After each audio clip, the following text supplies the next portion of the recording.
Hello, fellow comrades! In the 90s in Russia, there was a TV program dedicated to computer games and multimedia.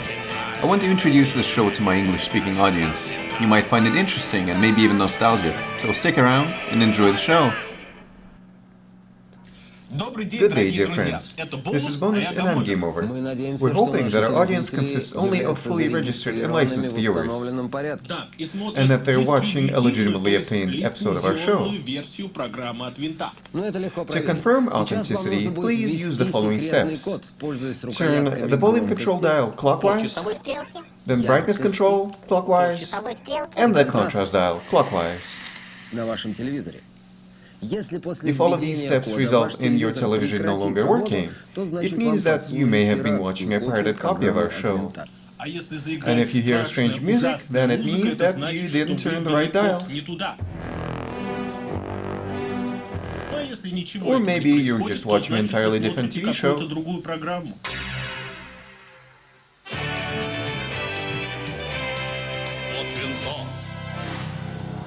The first game we want to talk about is called Heretic, which translates as an atheist. The name of the game reflects its design philosophy veiled in religious overtones. However, our experts aren't exactly sure as to which religion these creatures adhere to. Besides, it doesn't look like they're of a praying kind, more of a type that is prayed to. They are all gathered here like some kind of satanic cult members. Look at all these symbols and dark altars in your immediate surrounding.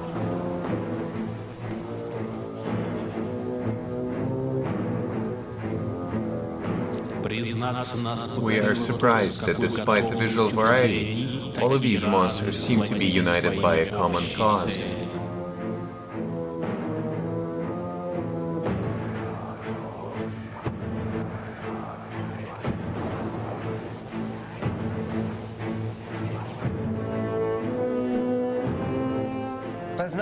Let's familiarize ourselves with some of the enemies.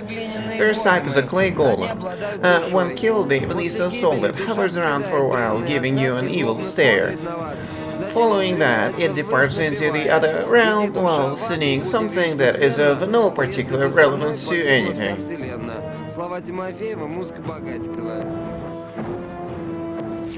Next, you can witness a bunch of skeleton knights in decorative armor.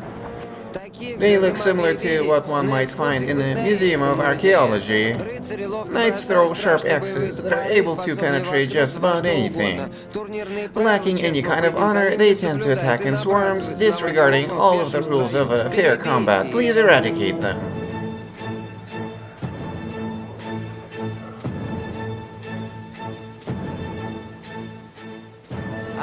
And this is Desperial, riding a pet dragon. He's the ruler of these beasts. Judging by the name, a foreigner. You have a good magical arsenal with which to fight the enemies. The simplest weapon is a magic wand.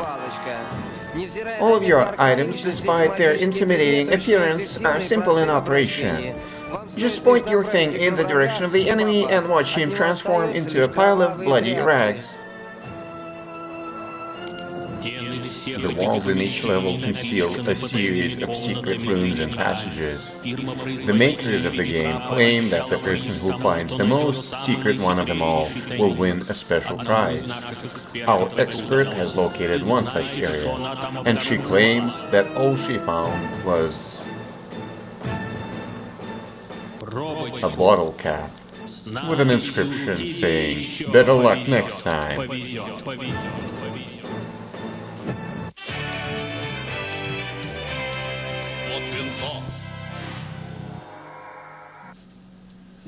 And now, we're going to review a game that is very exciting and exhilarating, and it's called Gone fishing. Let's Go Fish.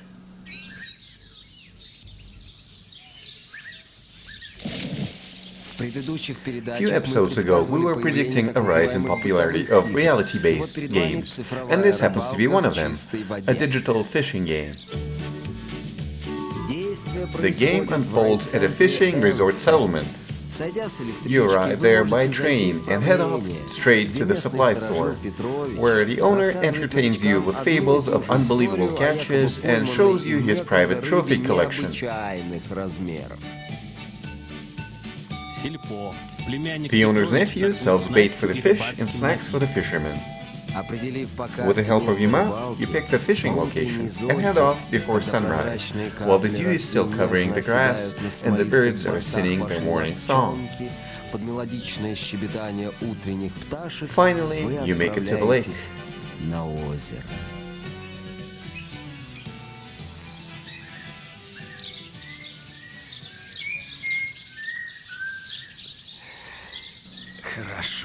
What a bliss.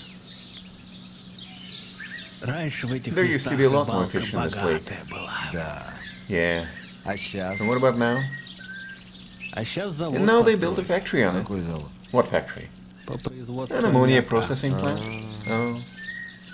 Oh. Look, I caught something. No, you're imagining it. Yeah, for real. Oh. Looks like a Crucian carp.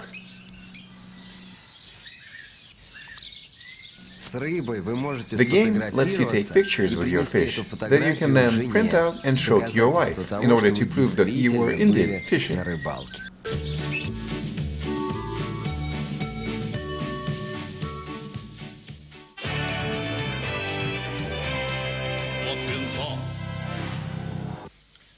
The title of the next game we find to be very mysterious. It's called Creature Shock, which translates as a creative block.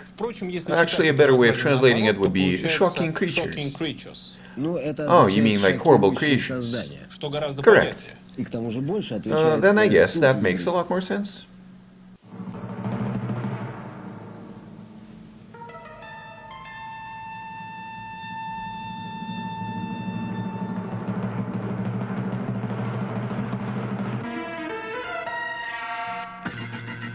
The game takes place in the future.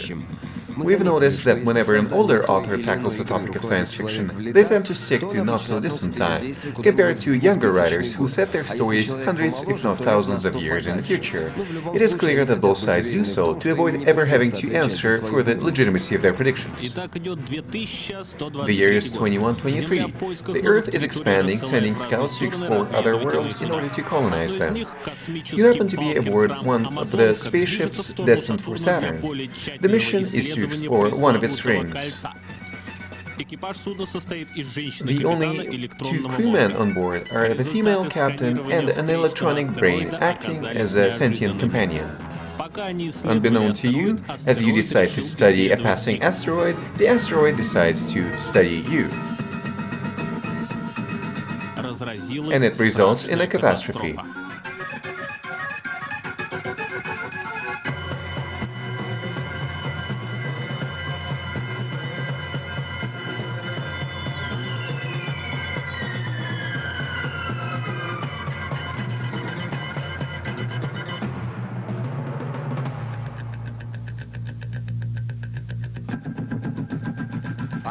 And this is our defensive base on the moon.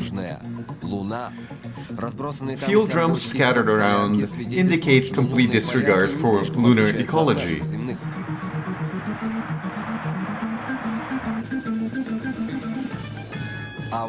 And this is our protagonist.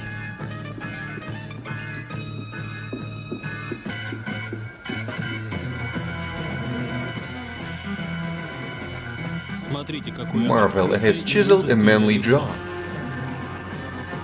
The briefing is going to show our hero the same intro cinematic that we witnessed just a couple of seconds ago.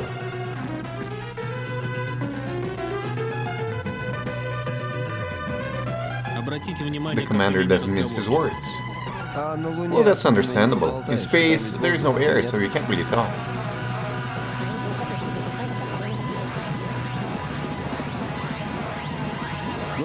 And with no need for further explanations, the hero is ready to head off on his first mission. We aren't sure whether he's capable of speaking at all. It remains unknown.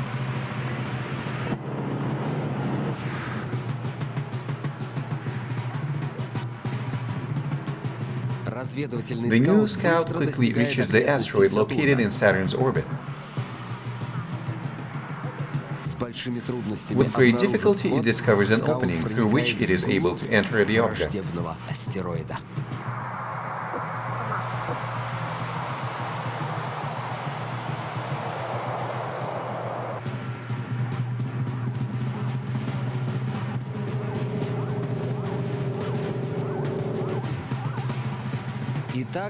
You're on the inside at last. Your goal is to rescue the female captain, and it's not easy. First, you will run into the welcoming committee.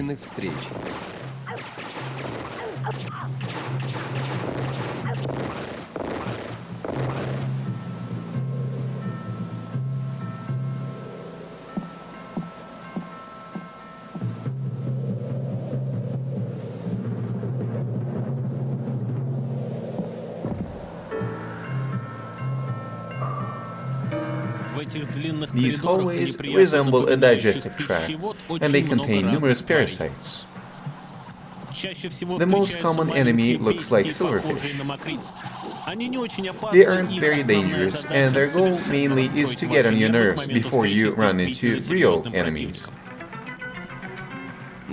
We're still attempting to figure out what might have inspired the creation of this game. We suspect that the designers may have originally studied entomology and eventually turned their knowledge into a game.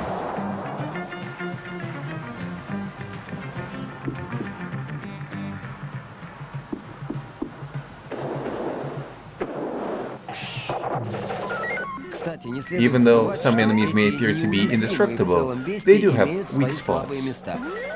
They're usually the eyes or any other shiny part of the body. And this is a Doomhound that guards an entrance. If you fire it a couple of times, it'll convince the hound to avoid you upon the next encounter that will follow shortly after. And this is what it looks like.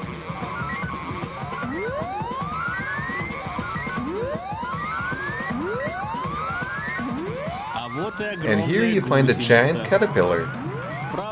It is hell-bent on not letting you live long enough to see it transform into a butterfly.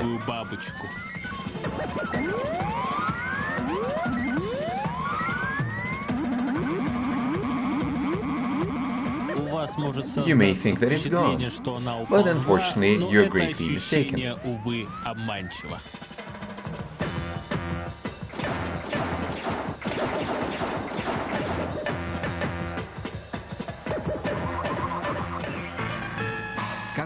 If you do get captured, you're going to realize that despite your suspicions, you're not going to become alien dinner, but instead will be added to their trophy repository.